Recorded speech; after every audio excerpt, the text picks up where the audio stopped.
lost it on purpose. Because you can't stand to have a woman succeed. Oh, Valerie, you know women can't be serious artists. That was, of course, Evan Peters playing Andy Warhol, and Lena Dunham making her one-episode cameo on American Horror Story Cult this season. Now, Greg is out of town this week. Actually, he's just dealing with his fear of clowns, but I promise he'll be back next week. I'm gonna break down episode 7 of American Horror Story Cult, but first, be sure you subscribe because you don't want to miss any of these breakdowns that we do week to week, as well as breakdowns on Mr. Robot and The Flash. And you can check out our video reviews on Leatherface and Thor Ragnarok.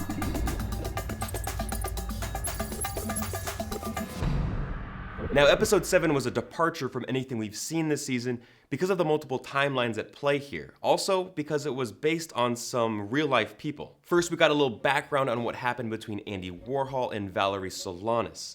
Now, most of what we saw actually happened. Shout out to Google for helping me out with this stuff. Solanas was a radical feminist who wrote the Scum Manifesto. That stood for the Society for Cutting Up Men. The book argued that men are inferior to women and thus responsible for everything wrong with the world.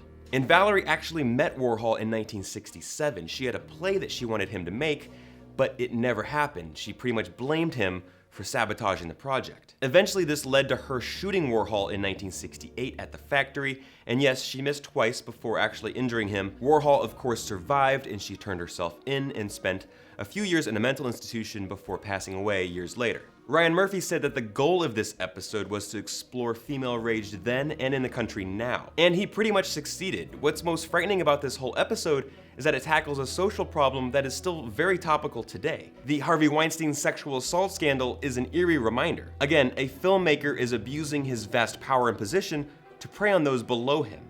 You've taken my art. You've taken my life. You've taken my legacy. Who are you kidding? Shooting me will be the only thing you'll be remembered for. I am your legacy.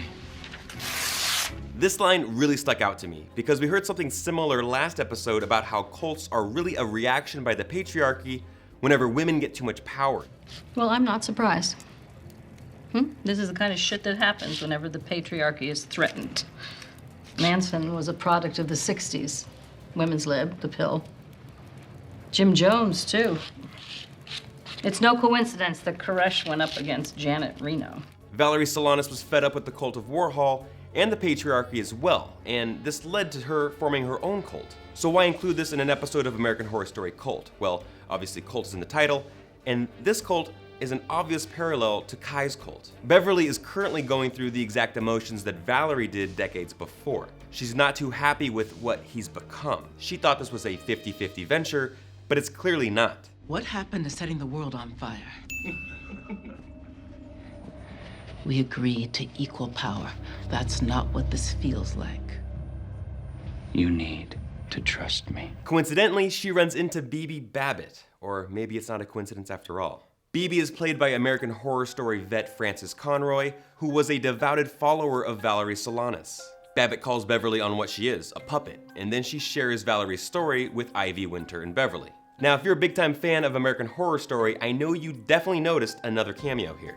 That's, of course, Jamie Brewer, who's playing one of Valerie's followers, and I believe this is her 5th appearance on the show. Now, this is when the episode takes some liberties with the story. See, Bebe claims that Valerie's cult was in fact the Zodiac Killer. Seriously, the Zodiac serial killer was Valerie Solanas' cult. That happened. I've seen that Fincher movie like 50 times. It's my baby Einstein. You didn't kill them, the Zodiac did. Haven't you been listening in, Great? That was Valerie's plan all along. We were the Zodiac. Winter, I love your taste in movies. Zodiac was an awesome film, but there's no proof that this actually happened. Just to clear that up, guys. The show is just having some fun, offering an alternate theory on the identity of the Zodiac Killer.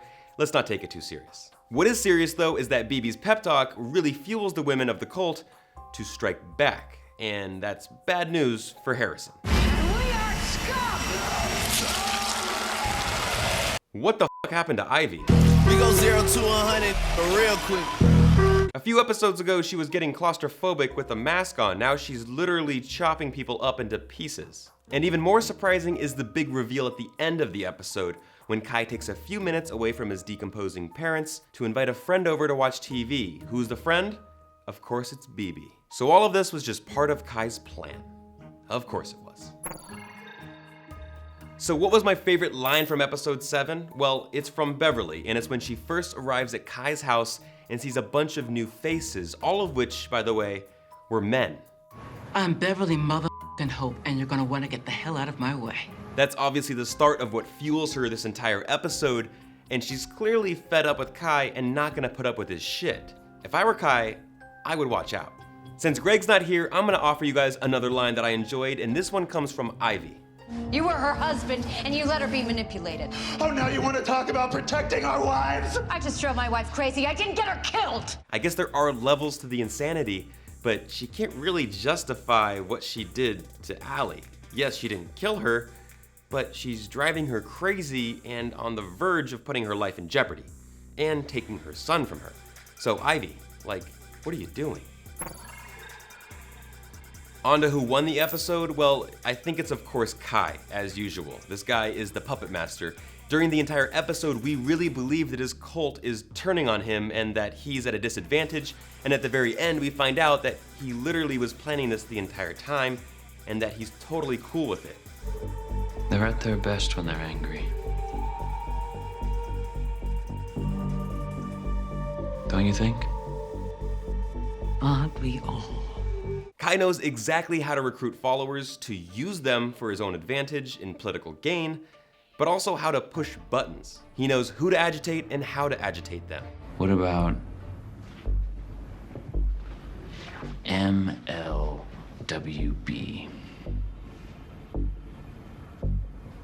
Men lead, women bleed. I think that one might piss off the wrong people. Kai's thirst for power and control is only topped by his absolutely insane thirst for chaos, utter chaos, at any cost. Time now for some final questions that I have. Now that we know Kai and Bibi are on the same side, how will they deal with the women in the cult? We can't really take anything that Bibi said seriously, especially that Zodiac killer part. Also, what's up with Allie? We don't see her this entire episode, except for a note that she's in holding and being questioned. Just like we said last week, there had to be some video footage and evidence that Meadow was the shooter and that Allie was innocent. So it'll be interesting to see how Allie deals with her freedom and what her next move is. Obviously, she's not giving up her fight for Ozzy. And finally, my last question, how many damn health codes have been broken at Ivy's restaurant? I mean, they have to be like an F? What's below an F? Literally, how is this place not shut down yet? Like multiple deaths? People getting chopped up? Someone shut down this damn restaurant. Okay, I get it, they serve good coffee, but enough is enough already. I'll be honest with you guys, the best part of this episode was the big twist at the end. I thought overall, it was probably one of the worst episodes of the season, but I wanna know what you guys think, so hit me up in the comments or on Twitter at RyanEricP. Let me know what you guys thought of it and any theories you might have on how the season's gonna end. Next week, we're jumping into episode 8, and I promise Greg will be back. We will finally find out if he conquered his fear of clowns. If we cut off the head of the snake, the army falls. It's time for you to understand your place. You think your big brother's gonna spare you? Kai would never hurt me. That's how he got into my head, because of you. From now on, call me Councilman. Brought to you by The Evil Within 2. The Evil Within 2, available now.